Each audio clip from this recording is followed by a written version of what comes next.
got another guest in the studio. We got some kick-ass rock and rollers, quite literally, because Fozzy are in town. They've been in town for a couple of days, I do believe, and Sean from the band is in studio with us. How you doing, man? Doing great. Happy to be here. Thanks for having me. Good stuff. How long have you actually been in old Blighty in England here for Nebworth? Well, I would have to count it in hours. Hours, We just flew in on some red eye from Frankfurt. Landed and got to the hotel, and here we are. Well, speaking of Frankfurters, I have a big sausage I can here see in front of that. me. I'm going to eat the sausage while you watch. You Do you like watching dudes eat sausage? Well, can I say? Well, to tell a family secret, yes.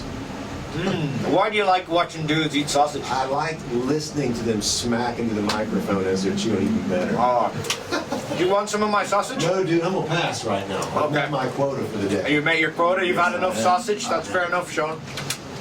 So tell me, in this rather unprofessional radio interview, would you like some Coke? Actually, I would. Oh, Okay. you mean the drink? Yeah. Sorry, that wasn't fun. All right, let's have some Coke together. All right, All right. We can share some here at Sonisphere Radio. You're on stage to 8 o'clock, Jägermeister. Correct. Have you seen the stage? I have seen a piece of it in passing. I haven't been up there yet. It's a really nice stage. Yeah, it's a good stage to play. And the thing about the Jägermeister stage, where they put it, you can have anything from 100 people there and it looks busy to 4,000, and it's a good spot to play. The way the hill kind of rises up in front of it is actually quite a good spot. And 8 o'clock is a great time to play that stage. I think it's going to be a busy one for you. In terms of your touring, because I've seen you play a couple of times now, and the most recent time was last year in Glasgow in Scotland.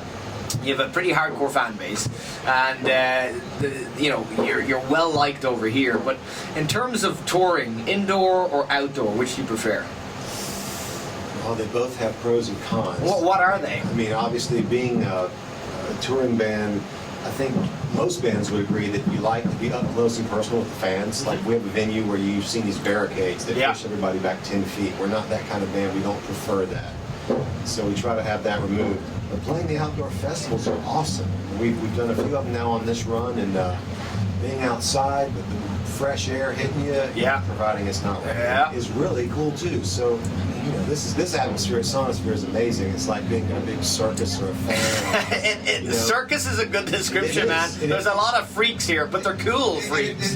The whole thing, there's so many people, it just adds the vibe. Yeah. So it's fun walking around here. There's rides going, you're playing heavy metal music while you're getting spun around. That's pretty cool. And would you say yourself personally, Sean, that your taste is metal? Oh yeah. Yes. What rock metal? Why is it metal? What was that point? Because we all have that. We all have that moment where you go, music is for me, and then this type of music is for me. What was the moment when you were a kid that you went, music and metal? When was it? I don't know. It's something about, especially when you're really young, and you've really learned how to play. For me on bass, being a bass player, I tended to gravitate towards the older Rush, which was kind of the metal of its day. They were really hard back in the late 70s, 80s. Amazing band. And from there, it was an easy step on to Iron Maiden. With Steve Harris. So I was chewing through those records left and right. And Steve Harris, is he a hero of bass for yours? Oh yeah, he's definitely in the top 3. Absolutely. He makes it look so easy, doesn't he? He's just a legend. He brought.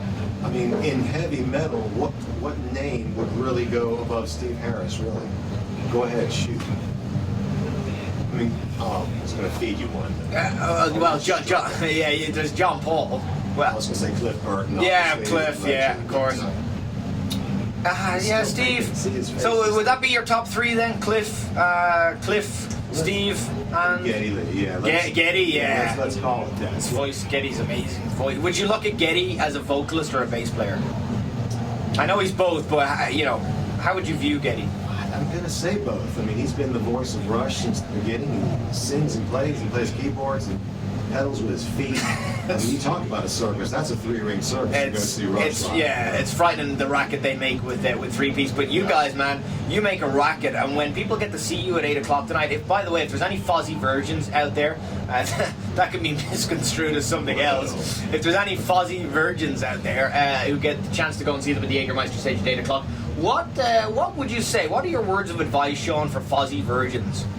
It is a show that has to be seen. And don't be one of those people that says, oh, I should have seen Fozzy. They were there. I heard about them. show up and see it. We're here. It's 8 o'clock. You've got plenty of time to make it. Come see the band. Man, you mean business. Have you ever worked as like a security guard or a bouncer? No, but I would if the pay was right. Awesome. If you were doing that, how would you huckle people out of the venue if they're giving you crap? Oh, I'd call somebody bigger and say, So you're management. oh yeah, I'm a management guy. You're a management kind of guy. Well, I want to play some Fozzy here on Sonisphere Radio. Great to have you in, Sean. Appreciate you taking the time and coming by and just having a bit of a laugh and watch me munch on a big sausage in front of you. I will leave you to your wiener. And what do you think of my sausage munching technique where I kind of wrap my lips around it and then sink into it? I think you've had a lot of practice with wieners. Thanks, dude. It's all right. You show me your wiener later on. I'll show you how to munch it. That's a whole different show. That is a whole different show. Martyr no more. This is Sonisphere Radio. Check out Fozzy Jägermeister stage, 8 p.m. tonight, suckers.